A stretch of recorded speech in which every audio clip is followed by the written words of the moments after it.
Hi everyone, it's Ren here. Hope you're doing well. In this video, I'm going to have some rambling thoughts, so I hope you will bear with me. These are mostly thoughts on YouTube and the sort of direction that I see potentially my channel going in the future. And I'm going to be very candid, I guess, with you guys about this because I think it's important to be and to also get feedback to keep, I guess, to keep going as well, you know, because like most people, at times I ask myself, but why are you doing this, you know? So it's true that when I decided to start my channel, my main idea behind it was that I had lots of thoughts and I felt like I was doing a lot of talk to myself, and so instead of just talking to myself, I figured maybe I could get comfortable talking to a camera and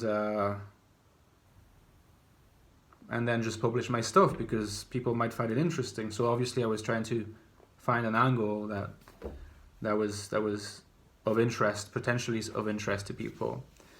And so I've been doing that for how long? Like I started in August, so it's been about 6 months, I would say, at this point.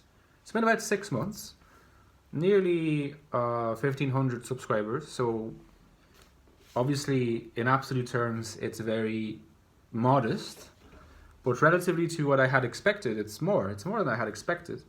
So I'm quite happy about that, and I'm very happy also that a little community, you know, started building around my videos and my channel. So very happy about that, excited about that.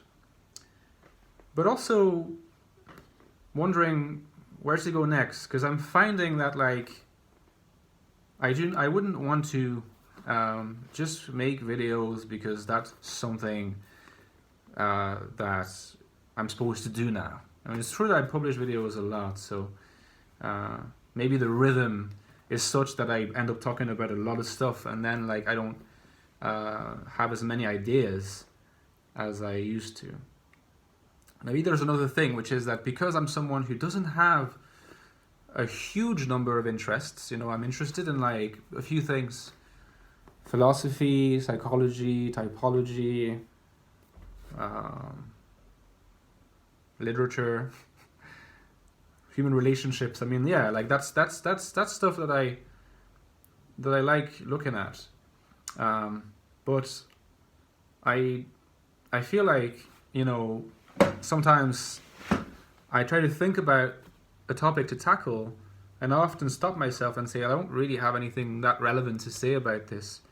Someone was commenting recently on one of my videos and was saying that my channel was slightly different than the typical INFJ channels, in the sense that it's quite NI driven and is quite contemplative and meditative and questioning, rather than in the opinion of that person, and this might well be true, following the typical kind of INFJ channels, other INFJ channels, in giving advice to people, practical advice regarding, you know, developing certain functions, becoming confident, or stuff like that. And I mean, I really enjoy giving advice, but sometimes I guess I'm not even sure what I can give advice about. I think I can give advice about certain things, but I just need to sort of have a better idea of like what kind of advice I could give.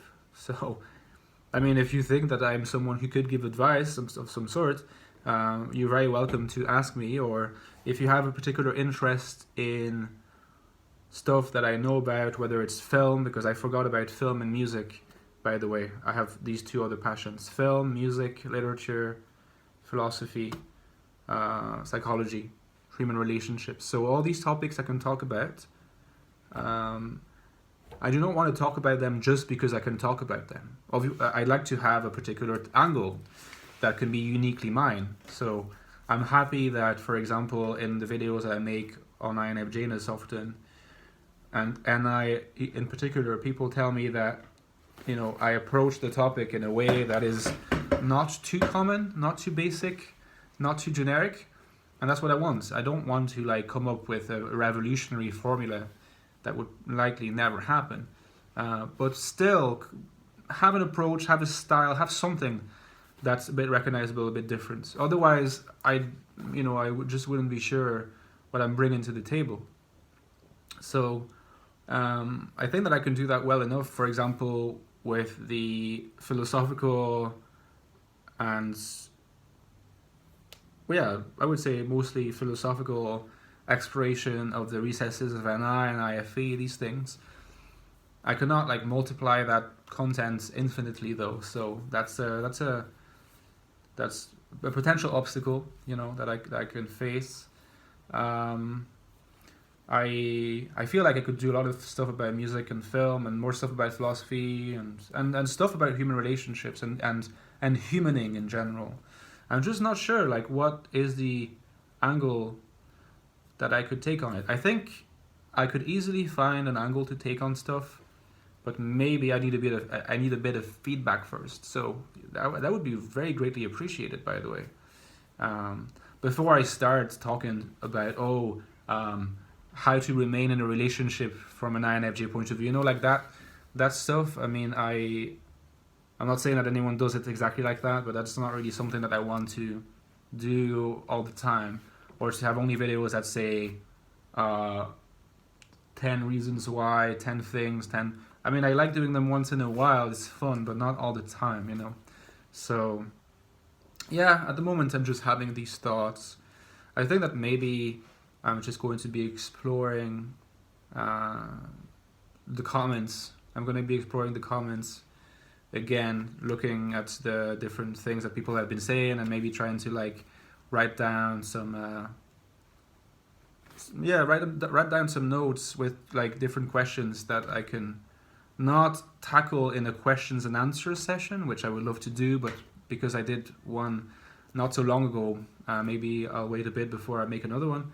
But just possible ideas for topics, because there's still lots of stuff that I could do. Also, what I think as an INFJ of INTJs, of ESTPs, I can do that, But I guess I just don't want to fall into something formulaic, because if I did that, I'd end up being like not stimulated enough myself, I enjoy the community side of the content. I enjoy the stimulation that it brings to me as well, So the two things have to be integrated.